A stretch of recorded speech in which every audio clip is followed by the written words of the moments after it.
promise when we come home, trouble ain't looking for it. Why the fuck these niggas always playing act like they looking for it? Someone said right with me that day. How you home in 9 days? I had 3 best friends, 2 was friends, the other one was just days. My jet ain't full, let's fill all the ups up with shots.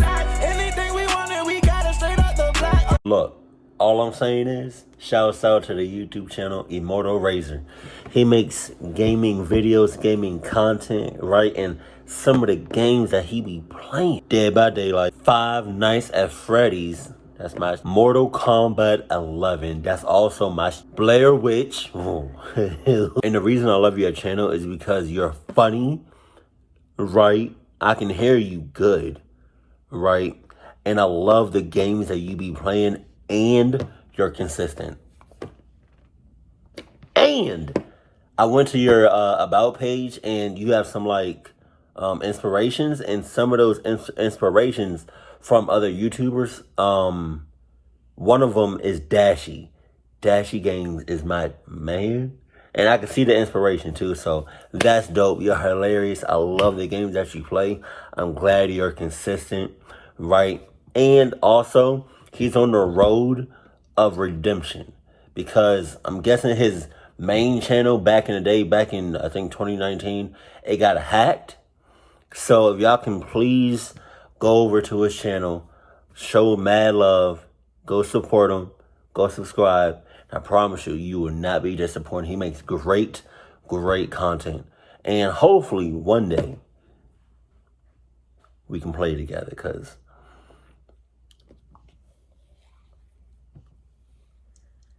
Mortal Kombat? Where y'all with yours? Right? But great work. I love your games and I love your content. Keep up the good work, man. Sup?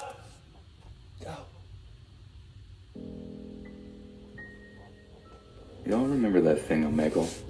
Yeah. I don't know if it's still as popular as it used to be, or if there's just another version of it that people use, but for those that don't know, it's a website that puts you in a completely random, one-to-one chat room with people. I instantly thought of Dang Matt Smith. Is that his channel? Dude is hilarious. Either just text or with webcams too. When I was in my final year of high school, me and my buddies thought it was like the greatest thing ever after we talked 3 rando girls into flashing us one night. So as thirsty as it sounds, that's all we did for like a whole summer. Just chilling in one of our friends' mom's basements and just burning through different people all night. It got to the point where I'd go on Omegle sometimes when I got bored at home. Not to talk to girls as such, just to kind of mess around and see who was online. But I don't go anywhere near that site anymore. Not after seeing the most messed up thing of my life on there. Something that reminded me that the internet is still a pretty dark place sometimes. It is. And that sometimes you can just happen across something seriously messed up, just on accident. So I have my webcam on, and I'm on a roll of just closing chat after chat. Everyone on that night was either a dude playing with themselves, a lonely weirdo, or someone legit mentally deficient, and I was just about to close that browser window out of sheer boredom when I see something that catches my eye. It's a girl, kneeling in a room lit solely with red lights. My first thought is that this shit clucked as hell. Click off. Like, hold on. Go back. Go back.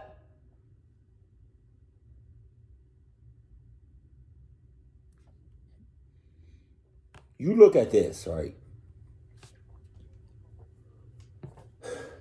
Would you really keep entertaining this? I wouldn't. Look at that. My first thought is that I might have gotten lucky. And I was in for a little bit of a show. But then I saw the plastic sheet underneath her. Now, as crazy as it sounds, I had seen something like that before. When this older woman in a mask had a plastic sheet down and was urinating on whatever the stranger in the chat asked them to. Me and the guys had a good laugh at that one, but it was obvious that the idea was to make us laugh at that time or some other strange interests. But what I ran into that night was most definitely not designed to be humorous. I'm still watching it, wondering who this girl is, why she isn't wearing a mask when she's basically completely uncovered. Whatever was about to happen, though, she sure seemed nervous about it, like she was visibly shaking and trying her best to hide her face, not that she was doing a good job of it. It seems really dumb in retrospect, like the whole thing was giving off the worst vibes.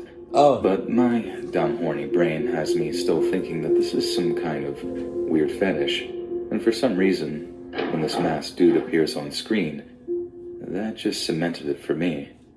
Some kind of weird BDSM thing was about to go down, and I wasn't mad that I was going to be the rando person to get to watch it. What the hell does what did he say? BDSM? What does that mean? BDS.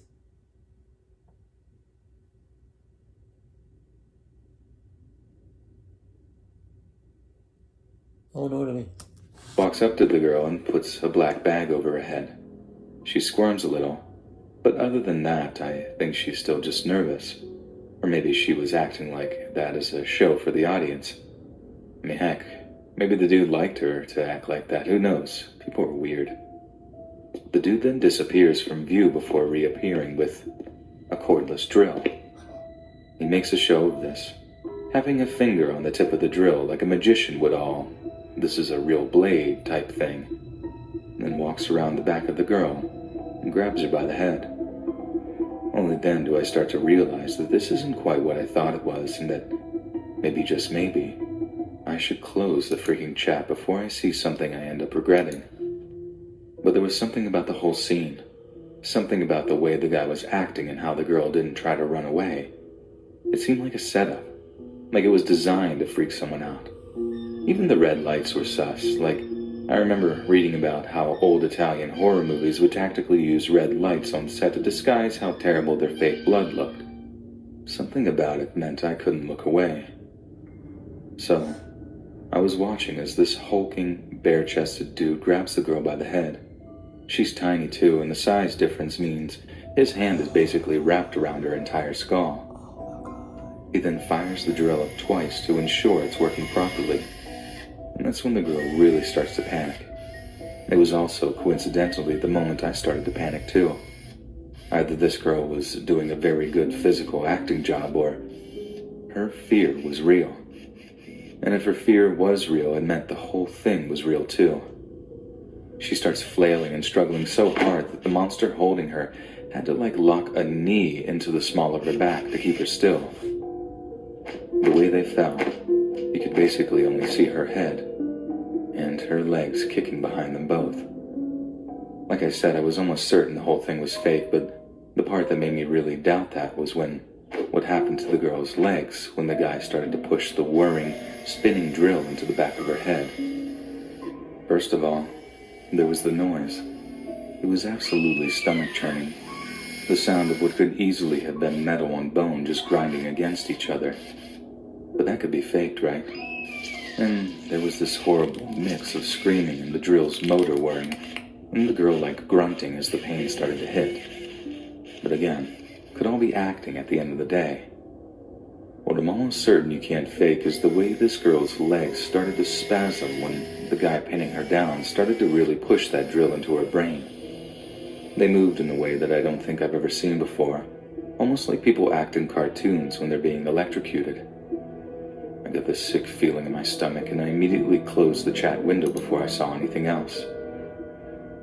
The whole thing left me really shaken up.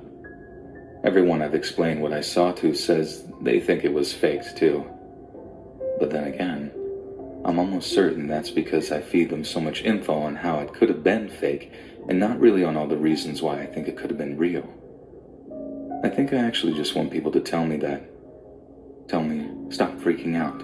You fell for some elaborate prank that'll end up on the internet elsewhere. Because the alternative is just way too messed up for me to quantify. And a part of me still does think that I actually did watch a live snuff film that afternoon.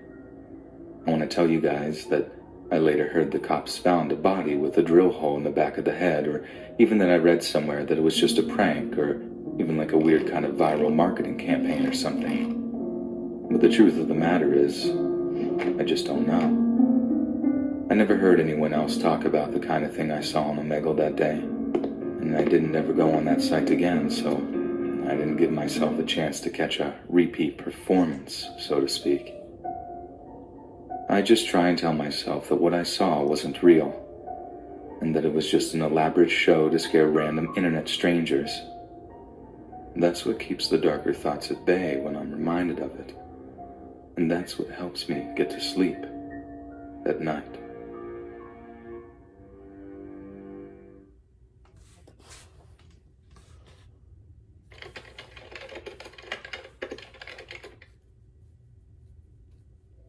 When this encounter happened, I was only 10 years old, and my older sister was 12.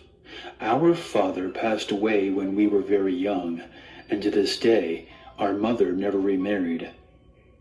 During our childhood, our mother would go out on dates with men that she had met, but they never would amount to anything more.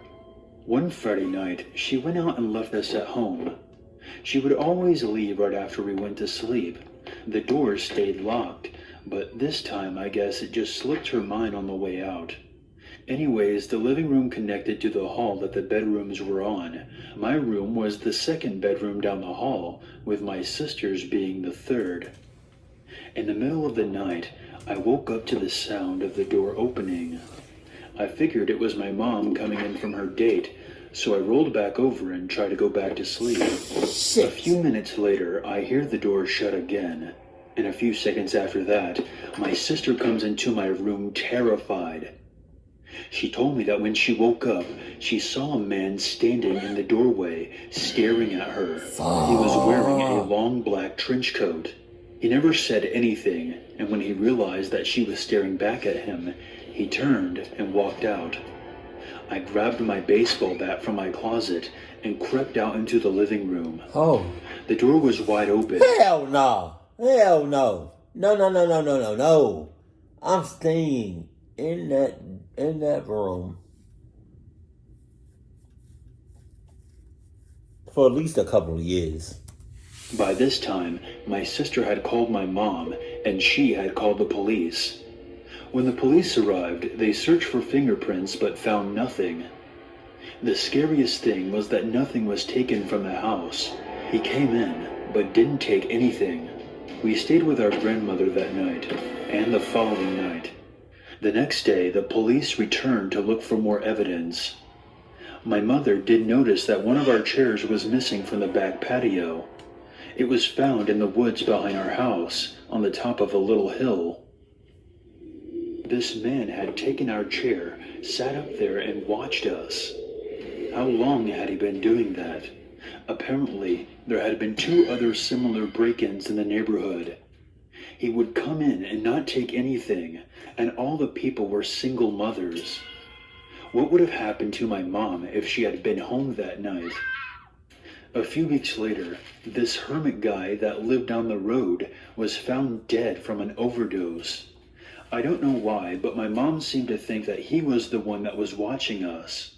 But there hasn't been any break-ins in the neighborhood since. I would hope not. But always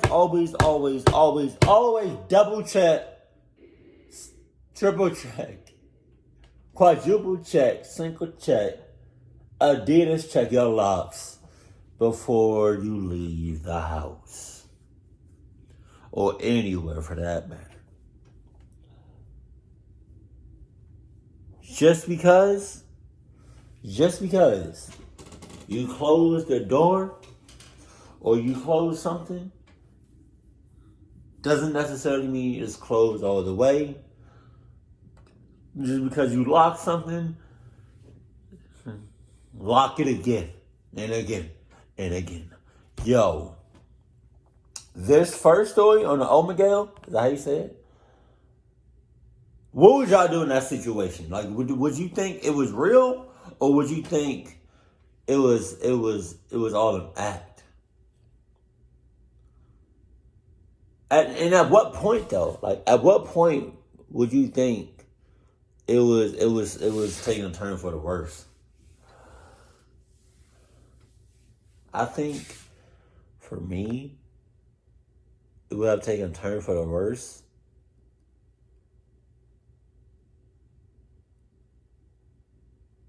when he put his knee on her back.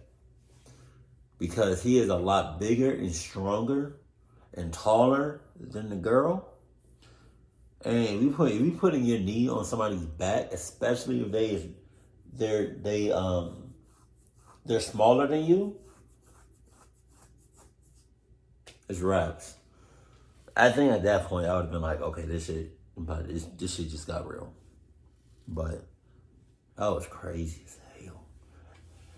I know about that site, but for anybody that does know about the site, have you had any weird or scary like encounters? Let me know that in the comment section below. Keep it cool, keep it classy, and I love you. Stay happy, my family.